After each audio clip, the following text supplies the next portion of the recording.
Adat Yisrael presenta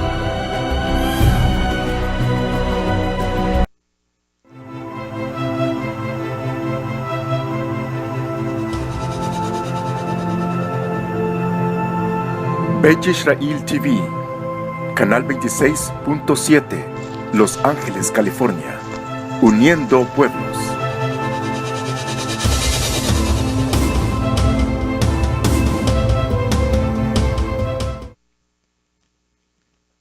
Shalom, shalom, shalom, everyone. Once again, we are back and happy to see you guys and to share this information, which is it is important to know because it all relates to everything that we've been learning for a long time, and very important because um, the topic today is the real birth of Yah'ushua, the Mashiach of Israel. And this one pertains very much so to the fact that we being misled for a long time with a lot of things that we grew up with a lot of um, paganism and traditions of men and everything that relates to pagan deities and so forth. But again, now that we come to get to know more of the truth of the Mashiach and the Hebrew roots of our forefathers, we still are kind of in dark in the when it pertains to the birth of Mashiach, and there is a lot of things that are being running around of Mashiach's birth, and but we will get into all that in a minute. Just wanted to first of all to say a shout out to say a greeting or shalom to Sakaya in Texas, in Gilling in Puerto Rico, and Janit, that she is in Africa, and a lot of our brothers that are always um, um, always listen to our teachings are very important for us to know that there are a lot of Ephraim, there's a lot of house of Israel that are in search of Torah nowadays. Shalom to all of you and those who I did not mention. For the little time and little space of time, but I say shalom to all of you. Now, today's teaching relates to the Mashiach's birth, and let's get into that so we don't waste a lot of time because we have a lot to cover when it comes to the birth of Mashiach. Now, when it comes to the birth of Mashiach, we all know that the real birth is somewhere in the scriptures. We just have to put all the dots together. And now that we have gathered so far the information that I have gathered little by little, now that I come to think of, in the scriptures, not myself, but in the scriptures, the evidence shows and pinpoints the birth of Mashiach in a very specific day. But first, let's start with December 21st. December 21st, we all know that is a pure lie. We know that in this date, the Mashiach will never be born in winter. First of all, because it's cold, and the Abba, Father, Yahweh Sabaoth, is not going to allow his son to be born on a very harsh weather. And second of all, the 25th of December is not the birth of Mashiach, because the Father Yahweh Sabaoth would never allow, ever in this life or the next, allow his son to be born on idols or deities' birth. So definitely this date is completely debunked, and we know that this date pertains to Saturnalia. Saturnalia, 25th of December, is where they used to do all kinds of carnal things and unleash their flesh and everything that you can think of. It pertains to Christmas, Saturn, aka Saturnalia. So, which is on that specific date, we know that there was the birth and all everything that you see, brothers and sisters, in this slide that you guys are looking at, everything pertains to one individual, which is Tammuz. But let's just start with the first one. We know that is Hermes. Okay, the second is Dionysus, Buddha, Zarathustra, Krishna, Jesus, which is not the Yah'ushua of the scriptures. Okay, Horus, Mithras, Hercules, Adonis, and Tammuz, which is the very first one. They all relates to Tammuz. All of them are one. Now, we know that this, once again, the Father would never allow his Son to be born on a pagan date, a pagan birth of a deity of a Nephilim. Now, let's jump into Feast of Sukkot. I'm covering every little thing, so you guys know that I'm not leaving anything out.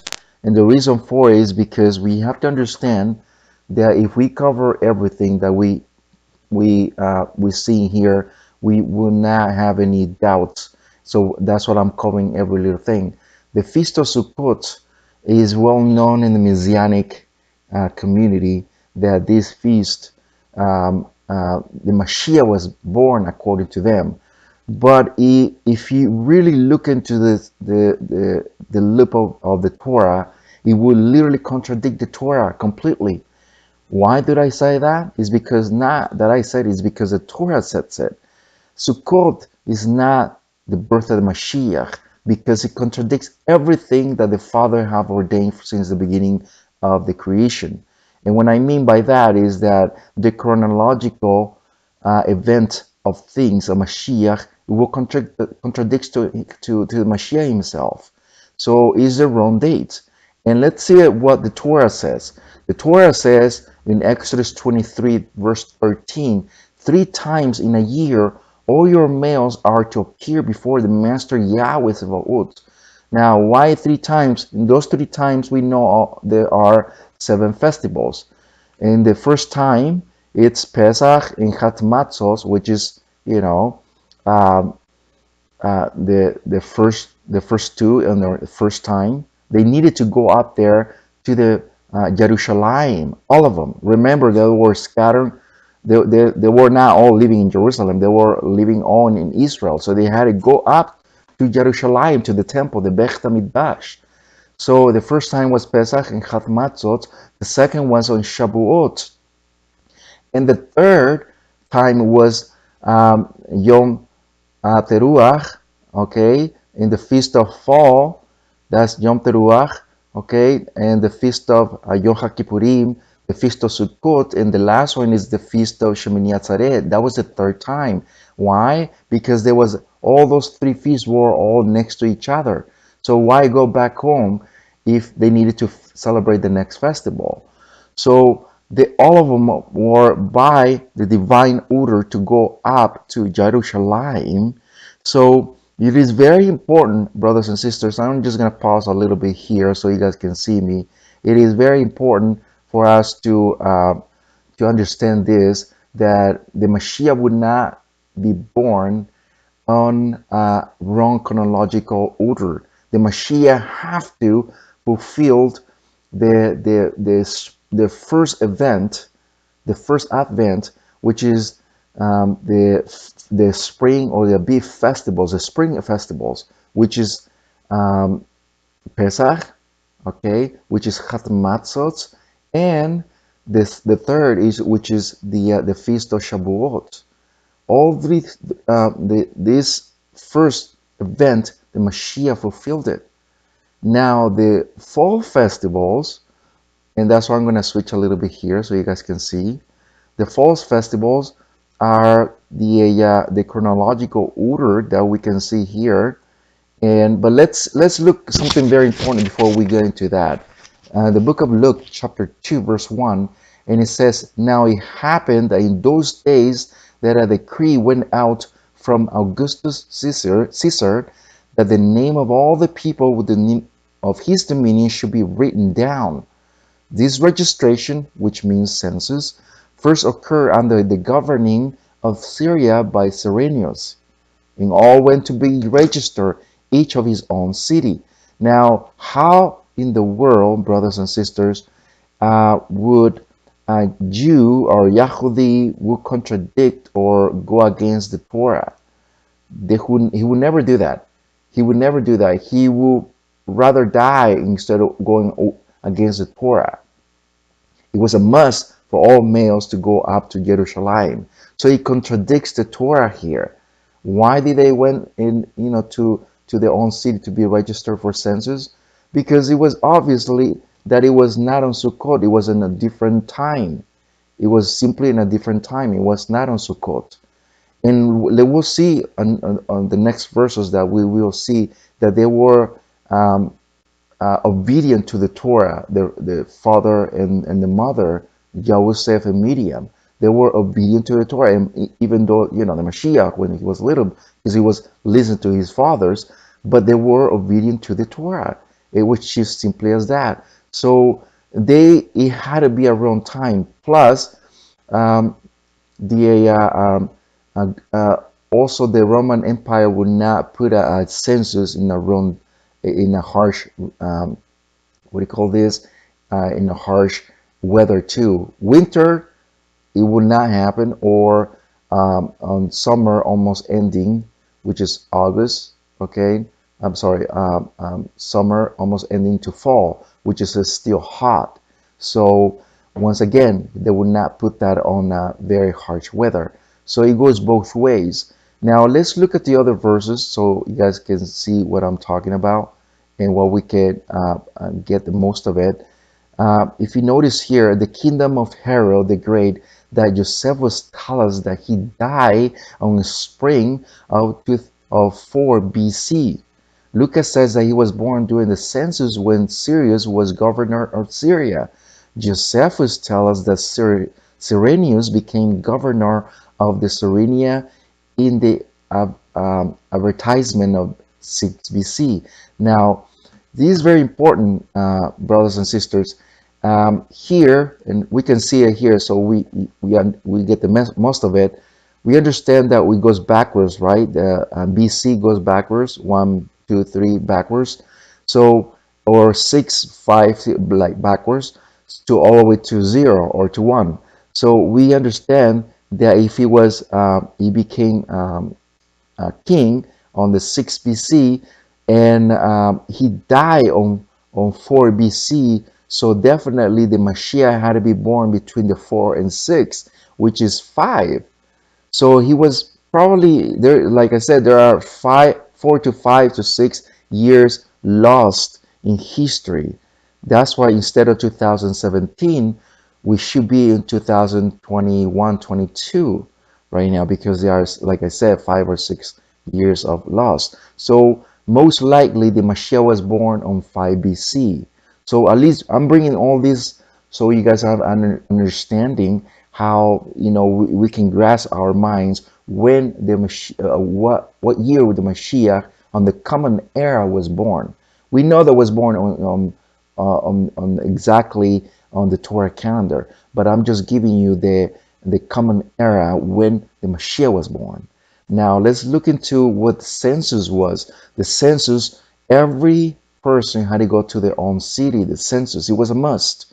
It was an empire. They were oppressed under empire. So therefore they had to be obedient to that law. It's just like here, all of us, everyone has to go through about the census. We all must. I mean, it's a regulation of the U.S. government. The same thing as Roman Empire. Let's look at what it says here. Luke 2 verse 4.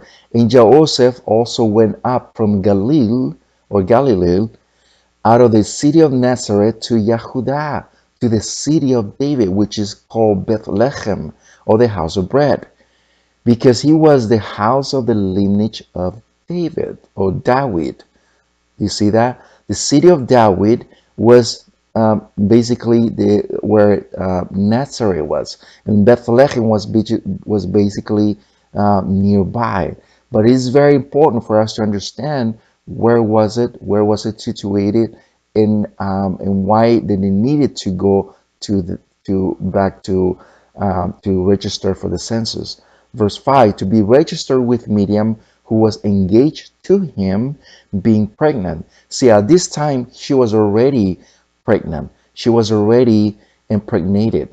Now, here is very important, and I'm bringing all this up. Now we're going to go back in time to see when the Mashiach was conceived. But not only that, we have to connect this with Yohanan. Yohanan, it was the one who was used to immerse the Yahudim before the Mashiach was introduced.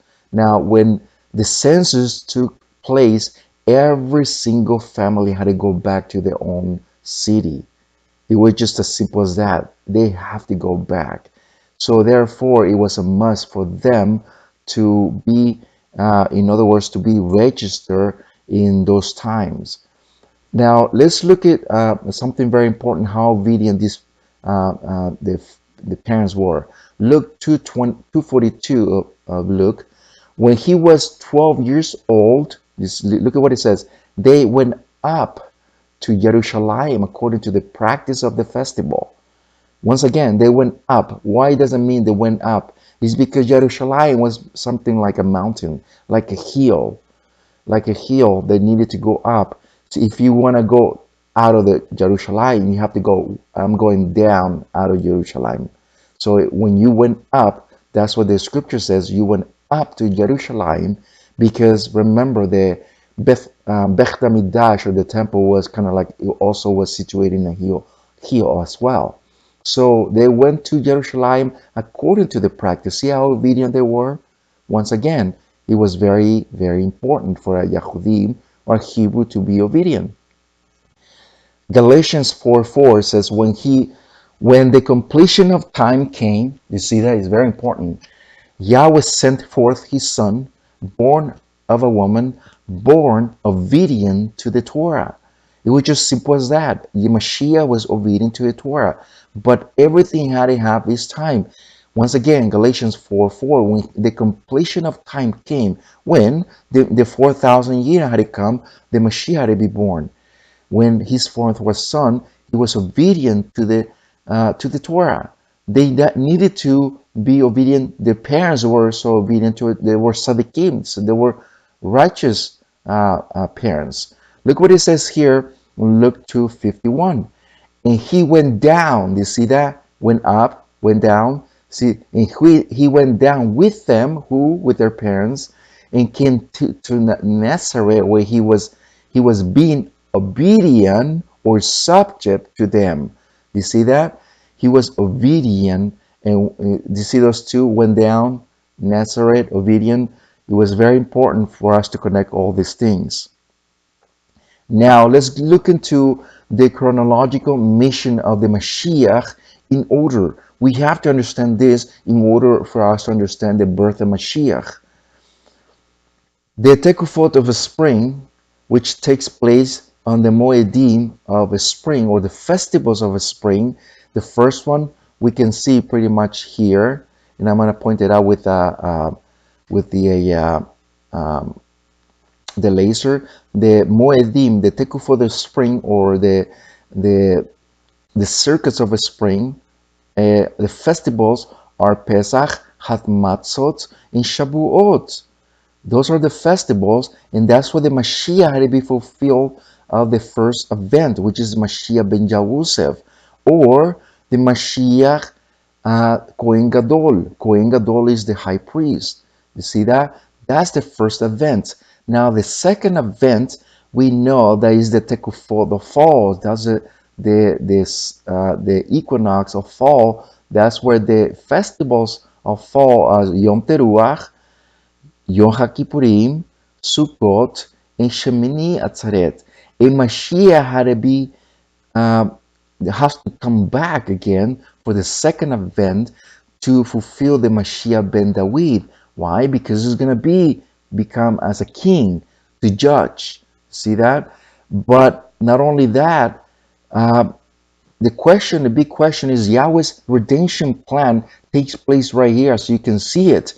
And it's very important for us to understand, because it doesn't make any sense that a lot of people They claim the Mashiach was born on Sukkot, and it doesn't make any sense at all because the Mashiach has to fulfill first the first event, which is the Tekufot of spring or the festivals of a spring, in order for him to come back to return again, fulfill the rest of them. So he cannot go forward on time and fulfill the Sukkot if he hasn't fulfilled the. I mean, you understand what I'm saying? He needs to fulfill the first one in order for him to fulfill the first one. When he done that, he's going to come back and fulfill the following.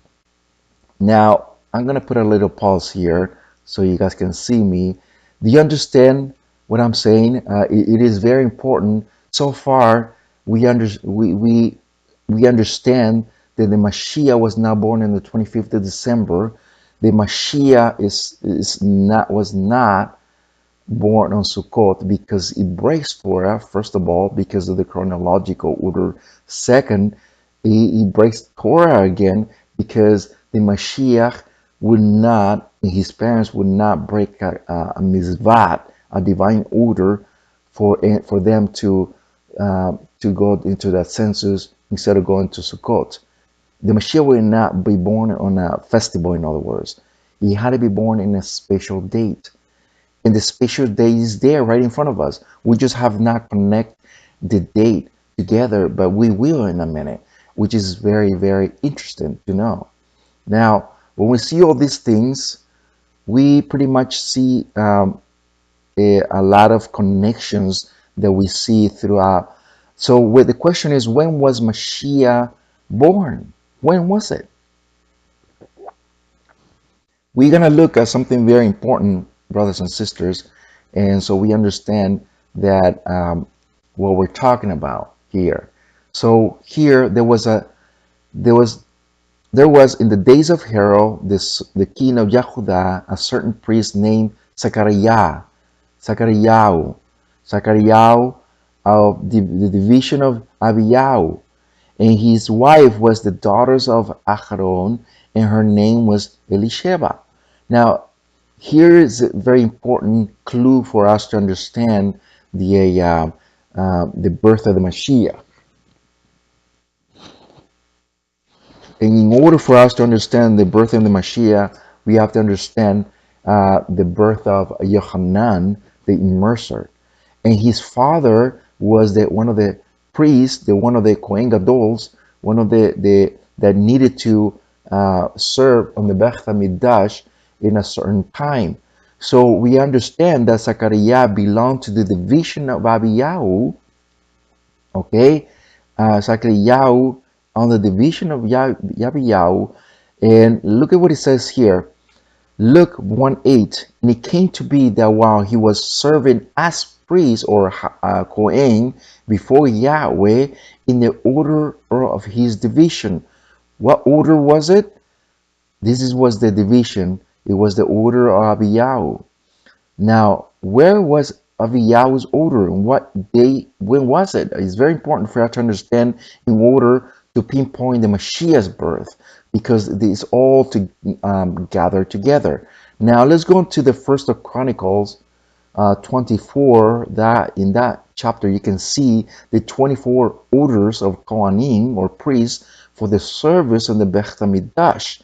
If you notice, the number 8 is the order of ABIB, which is the first turn.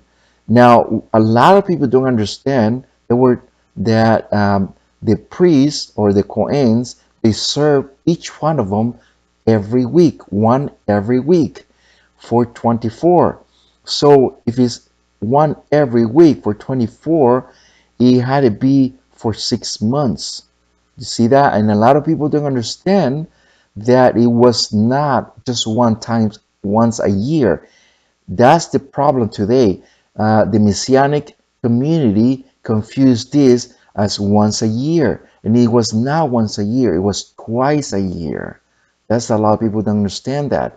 The order of the priests that they needed to serve on the Beit HaMikdash, it was once a week. Let's look at what it says here in First of Chronicles 24, verse 3. And David with Zadok of the sons of Eleazar, and Ahimelech of the sons of Ithamar, divided them according to their office in their service. Do you see that? They were split in orders and divisions to serve the Beit HaMikdash, or the temple. Now look at what it says in First of Chronicles 9:25.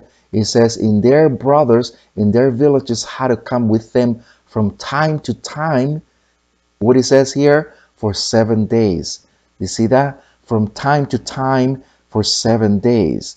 Now we can see pretty much here that very, very clear here that the orders had to become in a certain way, okay, in a certain way for every week for 7 days, each one of them. Now let's look at something very important, brothers and sisters, because this is huge here. And look at what it says here. The first 24 orders, okay, the number 8 was Abiyah's first term, that which is the first 6 months. The first 6 months they had it serve. Then they had to come back, each one of them, for the second time the other 6 months. And a lot of people don't understand. They think it was once a year, and it was not. It was twice a year, each one of them. So the other had to be served another 6 months according to the Torah calendar. Now let's when does it start all this? Let's look at what the book of Shemot, or Exodus, chapter 2, verse chapter 12, verse 2 says, "This month is the beginning of the month of for you, or the Rosh Chodashim, the beginning of months for you. It is the first month of the year for you." In chapter 13, verse 4, it says, "What month is it? Today you are going out in the month of Abib." What month was it? It's not Nisan. It was never Nisan, and it will never be. Our brothers, Jewish brothers, they named that Nisan after a deity in Babylon when they adopted the pagan lunar calendar. But in the scriptures, in the Torah, it is never Nisan. It's always Abib. And we'll find out what Abib means at the very end of the teaching. So the month of Abib is the first month of the Hebrew calendar. We call it the Torah calendar.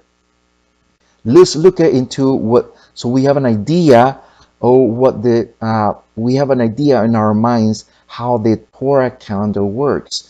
If you notice here, brothers and sisters, the first month, it is always named as a name, and is named as an Abib.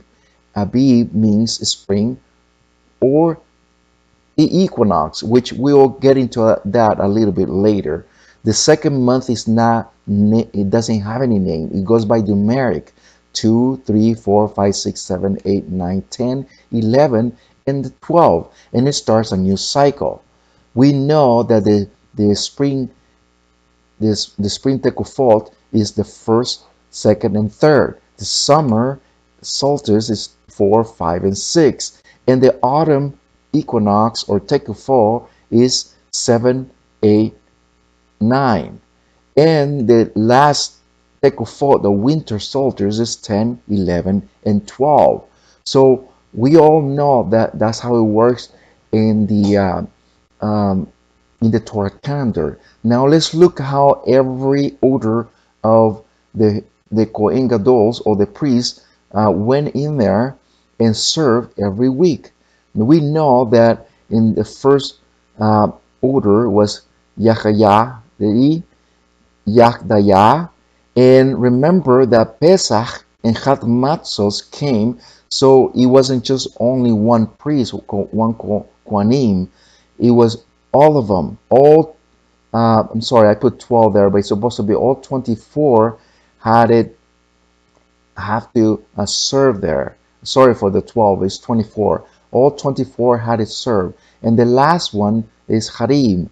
On the second month was Seorim, Maldakiah, Miyamin, Hagots, and the last one is Abiyah, which is in the very, very end of the second month, which is the third month. Now, look at what it says here. remember that third month comes Shabuot. Shabuot all have to be served. After Shabuot comes Yeshua, Sekemya, Elishi, and the fourth month is Yakin, Hupa, Yeshebia, Bilgad. You see that? And it continues Imer, Chesir, Hapesir, Petachya, Yechatzil. In the 6 months, Yakin, Gamil, Dekalya, Masal, Maaz, Yah. You see that? Maaz, Yah.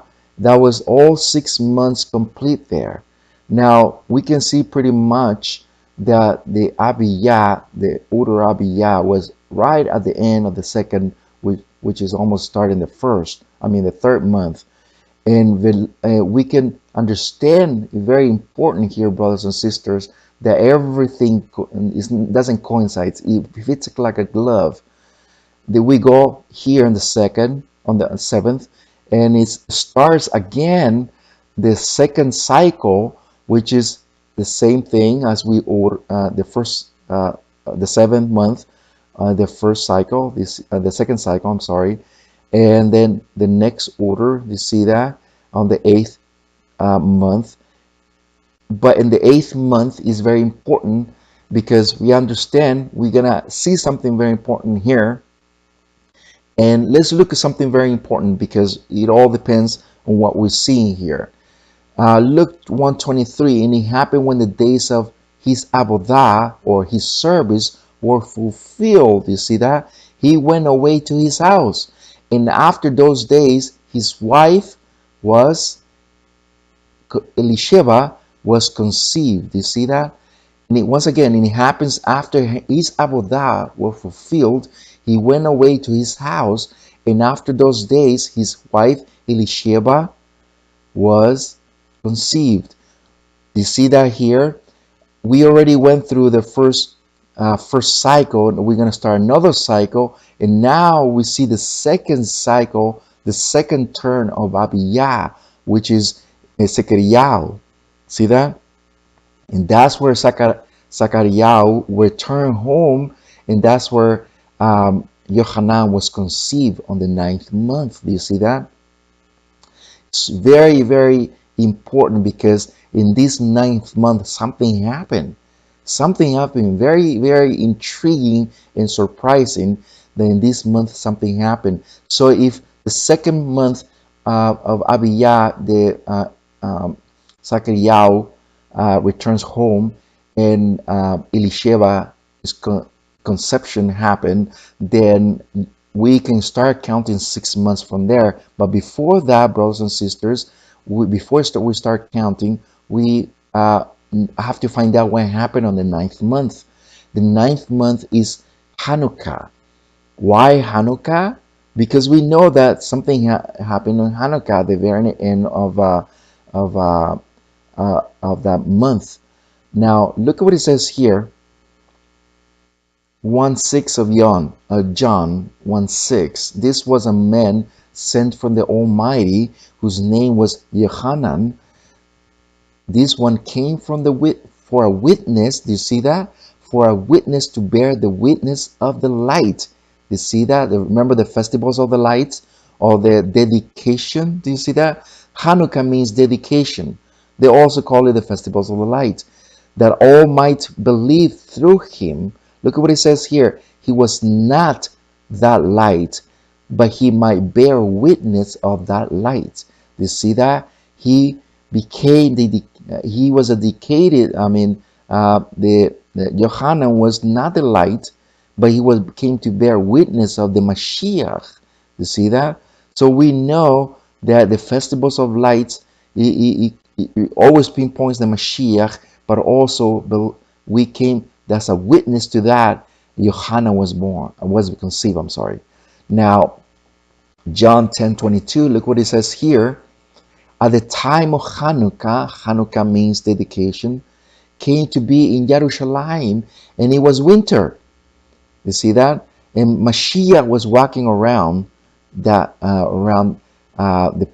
portico of the Beit HaMikdash, or the temple. But you see that here, It was late. It was winter. It was between the 9th month and early 10th month, and that's basically what it is. Now, let's count the first 6 months of the conception of Yohanan. The first, but we see that Hanukkah is the dedication of the lights on the menorah. Now, let's look what it says here before we jump into that. Luke 1:36. And see, Elisheva, your relative, she was also conceived as a son of her old age, and this was now the 6 months pregnant. Do you see that? She was now the 6 months pregnant. And all this is a connection of the Mashiach's conceived. 124 of Luke, and after those days, his wife Elisheva conceived. You see that? And he hid herself for 5 months. And in the 6th month, the messenger Gabriel was sent by the Almighty to the city of Galilee named Nazareth. You see that? Named Nazareth. Now, 5 and 6 months, pretty much round up to 6 months. Now let's start counting 6 months from that moment on, so we have an idea of what we're looking at here. The 6 months that we are looking, it will be the first month where remember that it wasn't exactly the very beginning of the first month. It was almost at the end of Yochanan's conception of the 9th month, okay? So we have to take that in consideration when we do the reckoning. So the first month, okay, the 2nd month on the 10th month, the 11th month became the 3rd month of conception that she was pregnant. The 12th month was the 4th month of conception, okay? And then we come to the 2nd cycle, brothers and sisters, okay, which is the 2nd year, in other words. And ABIB was the 5th month, okay, and on the 2nd month became the 6th month, but it's almost at the end. Remember that, okay? Remember that it's almost at the end. So at the end of the 2nd month, which is the 6th month on the Torah calendar. And you see that here, Abiyah's turn again. Abiyah's turn is almost at the end of the first turn, but he's going home. But look at what is happening here. And that means that Miriam, or the mother Yah'ushua, was conceived. And let's look at what it says here, brothers and sisters.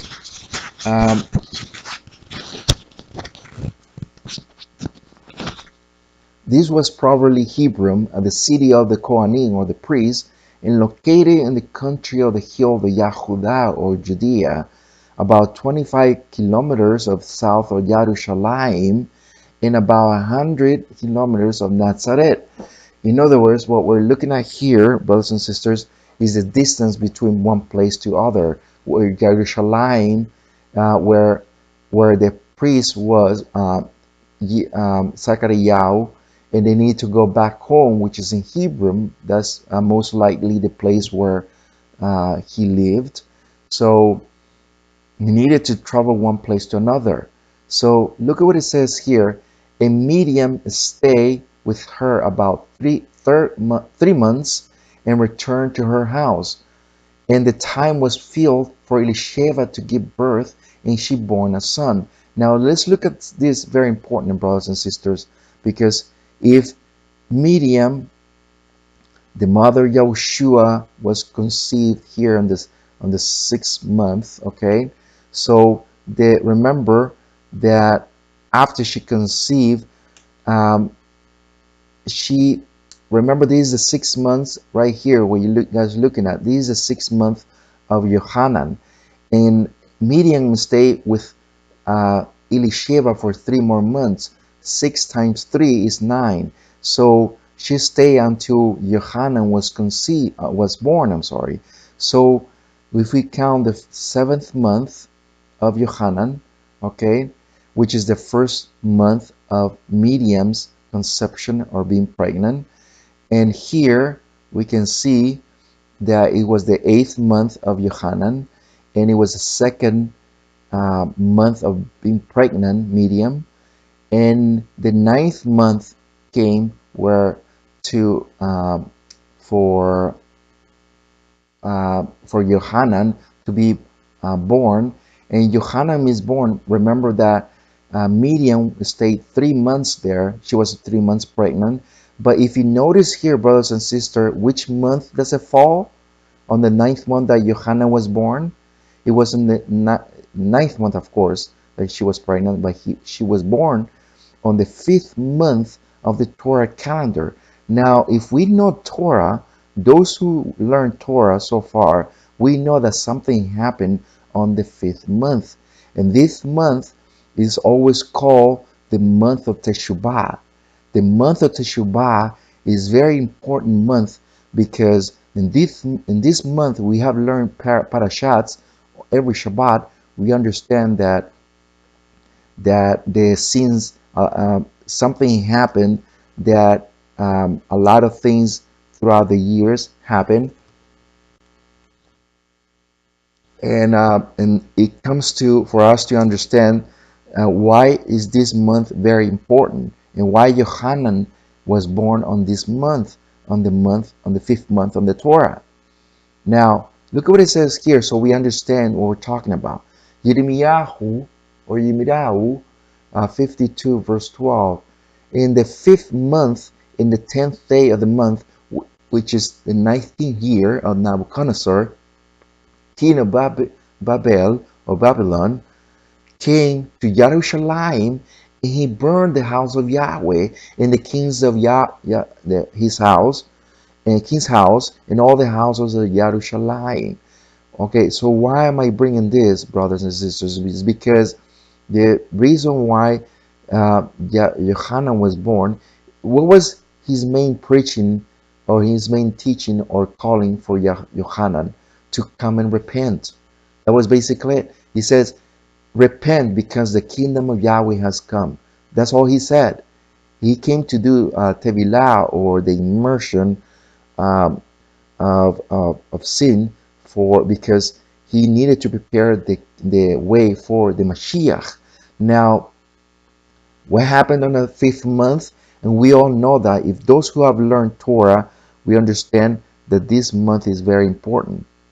Now, the sins of the 10 spies happened in the fifth month. The first Beit HaMikdash was destroyed. The second Beit HaMikdash was destroyed on the fifth month.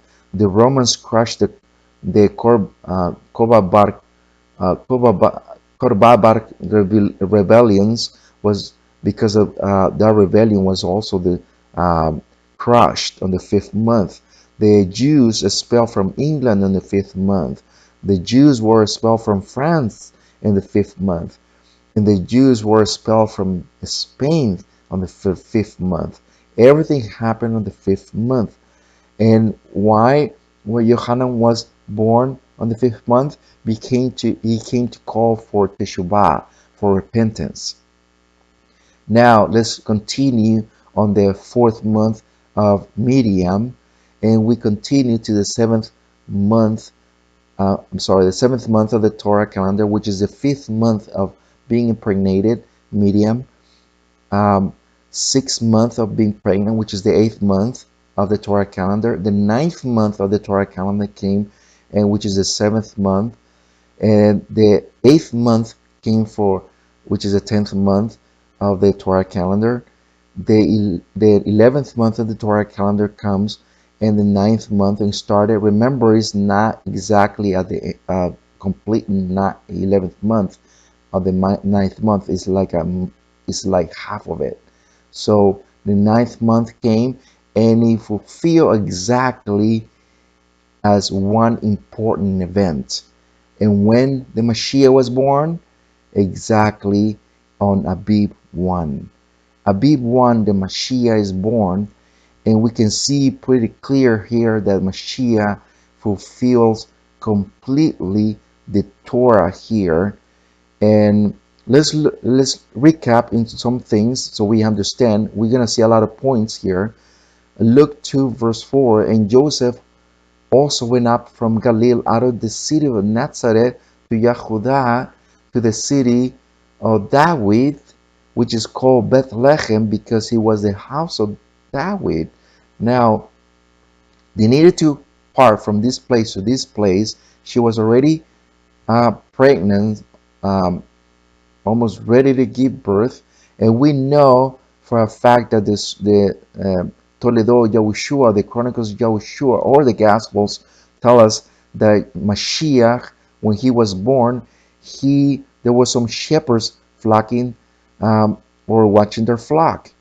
Now the shepherds in Bethlehem, or the house of bread, are always watching for the flock in a certain time of the year. It's not just any time. I'm going to pause here for a little bit so you guys can see me. Now, brothers and sisters, now you can see that our Mashiach was born on ABIB-1. Now, not only we saw it on the graphic, how Mashiach and how Yohanan are, in other words, are entwined together months apart. But it is very, very vital for us to understand that each one of his birth, their birth, Yohanan's birth and the Mashiach birth, are linked to each other. And not only that, remember that Yohanan came to prepare the way for the Mashiach for repentance, and he was born on the 5th month of the Teshuvah. It is amazing how the Torah is. When we search into the Torah, we find so many secrets encoded in there, but we see how clear it can look here on the graphic. But let's look more of the evidence that we are bringing. Is not just this, it's so many evidence that points to the birth of the Mashiach. It's always been there. We just never put it together. When the shepherds were watching their flock, it had to be in a certain time of the year. You guys know that the lambs are not born in any time of the year. They are born on the spring, only born on the spring.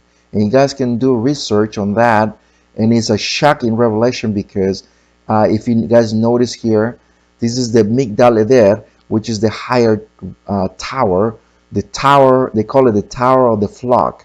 The Migdal Eder, that's what it's called, the tower of the flock.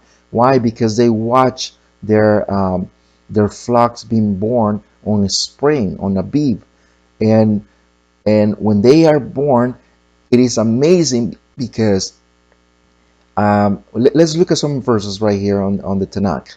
Micaiah 4 verse 8, and you, O Migdal, or tower of the flock, the stronghold of the daughter of Zion, it should come to you. Look what it says: a former ruler shall come, the king of the daughter of Jerusalem. Do you see that? It is amazing, because we can see here, brothers and sisters, Chabarim, that that the Mashiach, when these shepherds were looking at the flock, to be born, they didn't realize that the real lamb was being born, the king of Jerusalem. You see that?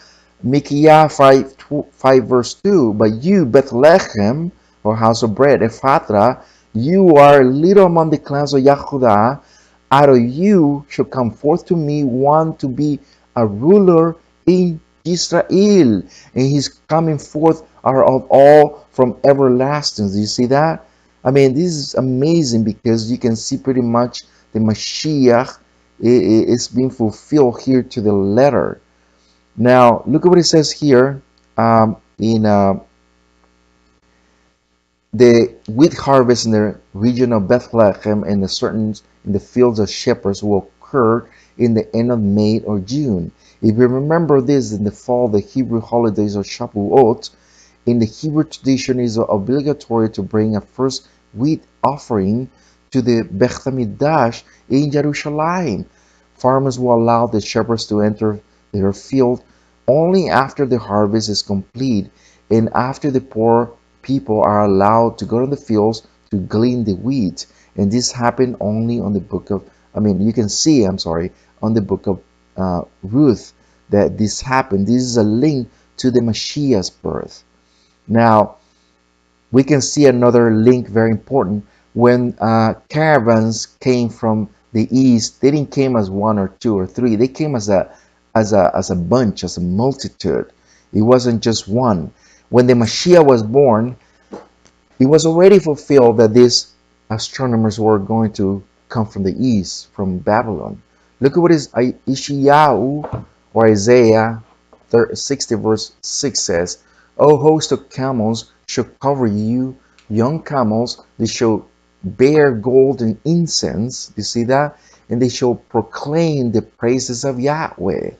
Now, see here, you can see pretty much that it was fulfilled that the Mashiach was going to be visited in a certain period of time. It wasn't on the day of his birth. It was 2 to 3 years later. But the important thing is that where did they came from? They had to come from someplace, and we know that we see pretty much in the book of Daniel, chapter 2, verse 48. Then the king made Daniel great and gave many great gifts to him. And he made him ruler over the province of Babylon, chief of the prefects, all the wise men of Babylon. Do you see that? Daniel was the king and chief of the astronomers. In other words, he was a wise man. He knew in a certain, remember, Daniel was a prophet. He knew that in a certain point of time, the Mashiach was going to be born. So he prepared all this for the Mashiach. When the time was right, he prepared the astronomers to go down to where he was located at. Look at it, another name for Daniel is a Belteshazzar, chief of the astronomers or magicians, because you know the spirit that is set apart, the Almighty is in you, and there's no secrets or too difficult for you to explain to me. Now, we can see pretty much that Daniel was one of the there was the chief of the astronomers, and he knew the perfect time when the Mashiach was going to be born. Now, this is very important. Exodus 12, verse 2. This month should be the Rosh HaChodashim, or the head of months for you. It should be the first of the month of the year for you. Look at what it says here. Speak to the children. All this, what I'm reading, is linked to one to another. When is the beginning of the months? Is Abib. Look at what it says, verse 2 and 3. Speak to the children of Israel, congregation of Israel, saying, on the 10th month of this month, each month of them, each one of them is to take for himself a lamb, according to the house of his father, a lamb for the household. Let the lamb be perfect one, a year-old male. Take it from the sheep or from the goats. Now, I'm going to pause a little bit here, brothers and sisters, so we can see pretty much what we're talking about. If you guys notice here, if you guys notice that in chapter 12 of Exodus says very clear that the first month of the year is Abib, is the head of the month, is the Rosh HaChodesh, Rosh Chodashim, which is the beginning of months. Now, if you know that this is the beginning of months, now we know that it continues. You see that in the same month, he says, you should take a year-old. So in other words, a year-old lamb. Do you see that? We putting one and two together, we understand that if the lamb was born here in spring, the next year was going to be 1 year old. Do you see that? We are connecting one. We had it in front of us the whole time. The answers were right in front of us the whole time. We just never put that two together. So we know that lambs are born in spring. Now, look what it says here, because it's all related to one another. Here in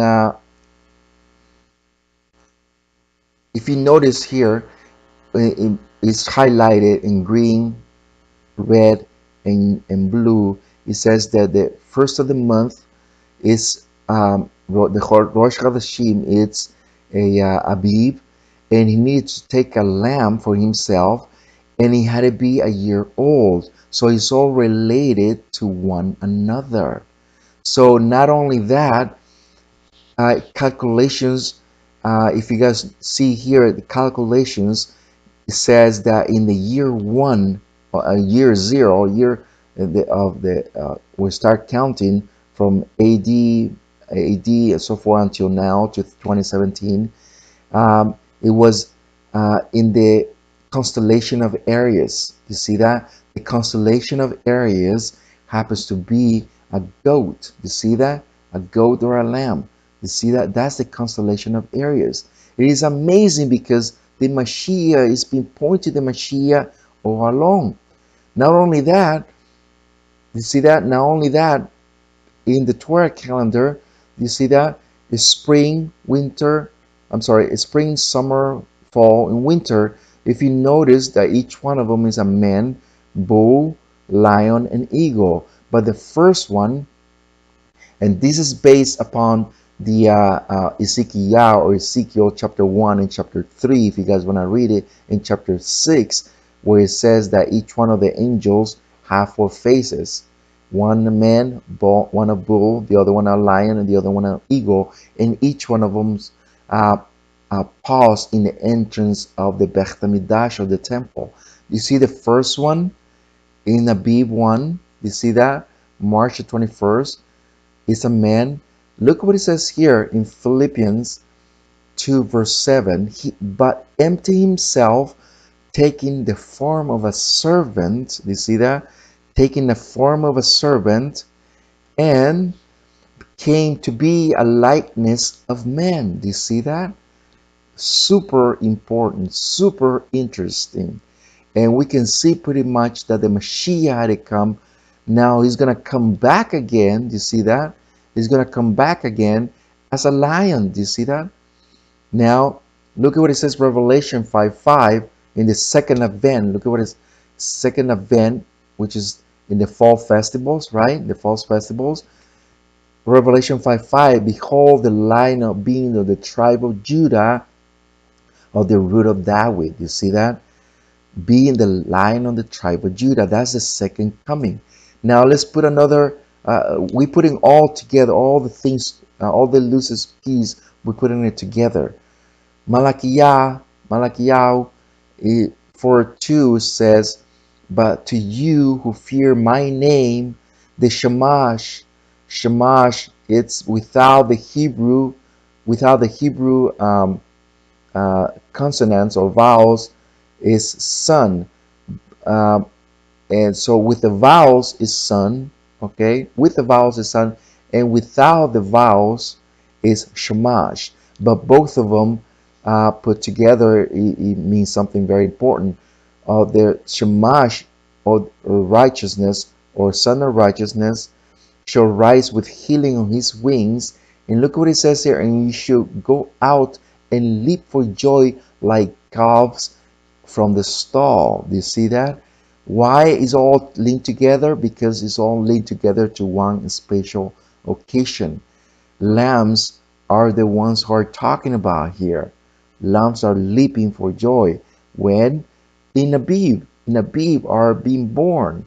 Very important, because we put it all together. The Mashiach is born on ABIB-1. Not only that, let's put a link. Another thing is very super important. When was the Torah given, or the Matam Torah, was given on the 3rd month. So it was given on the 3rd month. How many months do we have left? 9 months. In 9 months, it ends on the 12th month and start a new cycle, ABIB-1. Do you see that? So it took 9 months to build the Mishkan, or the set apart tent. 9 months in the womb, the Mashiach was conceived. You see that? He was born exactly on ABIB-1. So we pretty much can see that is all related one another. Now the Mishkan, or the set apart tent, is linked one another.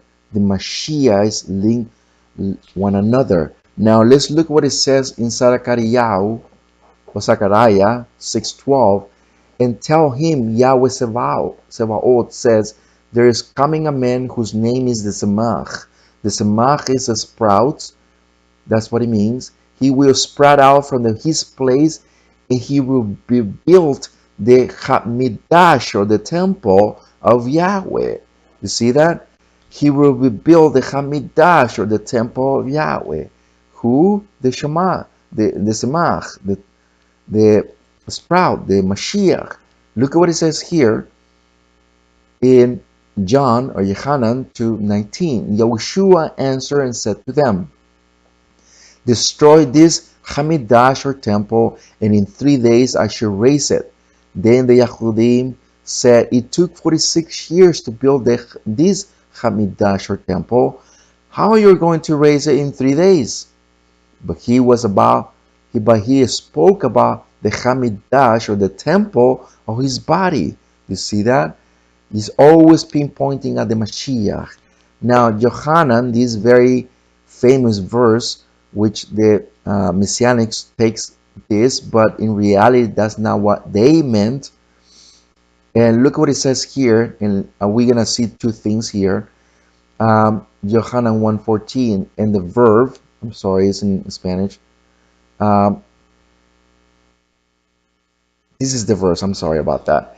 And the word, or the Torah, became flesh and pitched his skino. That's in Greek. Skino means tent or mishkan. You see that? Once again, the word, or Torah, became flesh and pitched his skino. That's in Greek. Okay, that's the Greek word. But the equal for that in Hebrew means tent or mishkan among us, and we saw his steam, the steam of his only brought forth Father, complete in favor and truth. Now we can see pretty much that he pitched his tent among us. That was him. He was among us. ABIB-1, brothers and sisters, is always being the enthronement of Yahweh Sebaot. Now let's look a little bit closer what ABIB-1 means. Exodus 40 verse 1 says, and you, says here, in Yahweh, spoke to Moshe saying, on the first month, on the Rosh Chodesh, or the first month, you are to raise up the Mishkan, or the dwelling place of the Ohel. You see that? Or the tent of the meeting. When was it raised? In the first month. What month is it? ABIB-1. ABIB-1 is connected to the Mishkan, and is also connected to the Mashiach, his birth. Now let's look at what skino means. The skino means covering, right? It means place, tabernacle, tent. It means a lot of things. Now let's look at the word in Hebrew, ochel. Ochel means tent, dwelling place, habitation, home. All this is related to a place. Now, when the Mashiach came to Jerusalem, and he entered to Jerusalem, he was received as the Mashiach. What day was it on the Torah calendar? Look at what it says here in Exodus chapter 12 verse 3. Speak to the congregation of Israel, saying, on the 10th month of this month, which is the month of Abib, each one of them is to take for himself a lamb according to the house of his father, a lamb for the household. You see that? And which day was it? On the 10th month. So I'm going to pause a little bit here, brothers and sisters, so you guys can see me. The Mashiach not only was fulfilled every step of the way, his first advent, his first coming, he fulfilled to the letter, not only as being born, but also when he was about to give his life, not only his birth, but also his death. It was just unbelievable how all this come to be on the Torah. It is amazing because you can see it through the scriptures that come, the pages come alive. When the Mashiach was born, it was an Abib, but also pertains to also his death too, in the same event, the first festivals.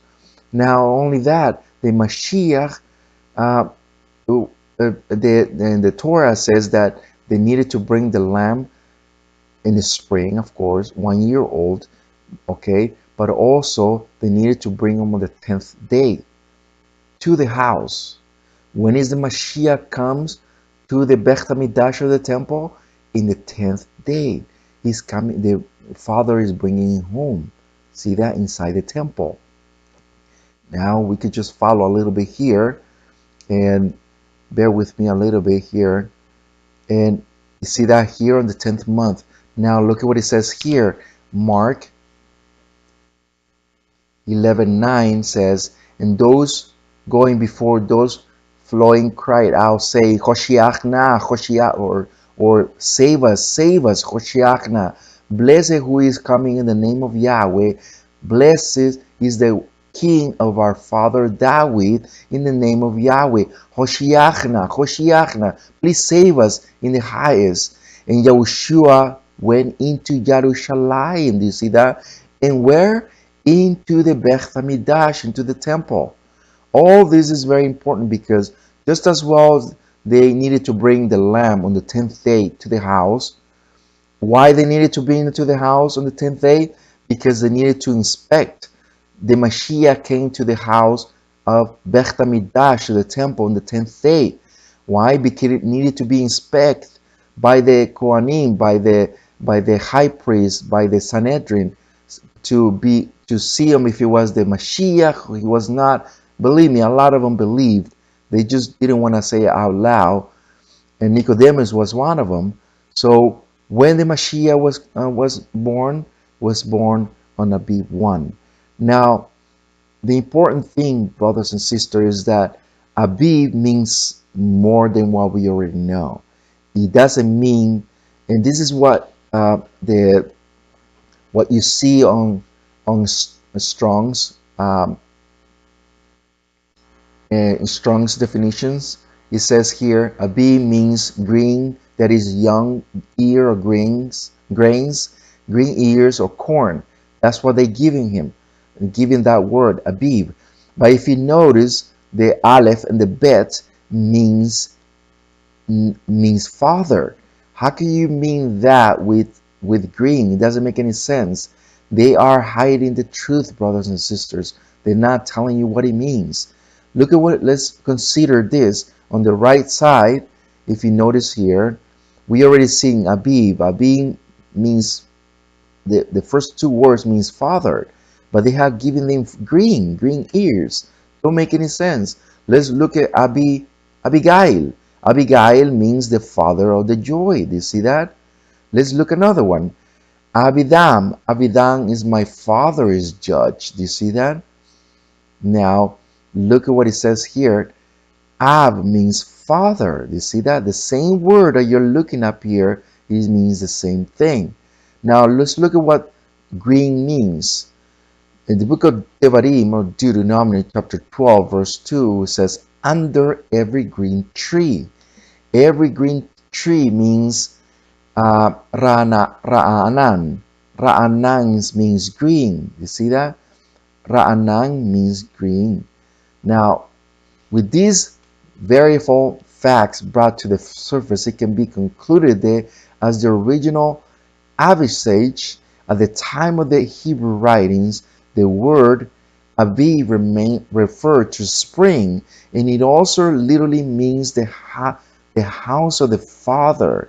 That's what it means. Symbolically, the constellations of the sky that being on the spring, while the Abib means the event of the time of the spring, which will be seen precisely on what they call it today, the equinox. So we can see pretty much here.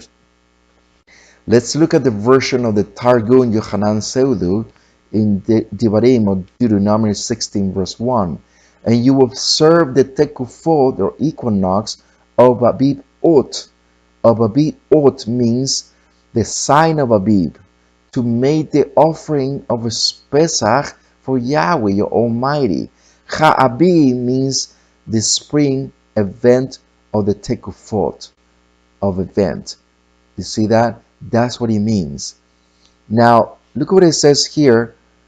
Abib means the house of the Father. Ishayahu or Isaiah 66 verse 1. So says Yahweh, heaven is my throne, and the earth is my footstool of my feet. Where then is the house that you built for me? And where is the place of my rest? You see that? The heavens is my throne.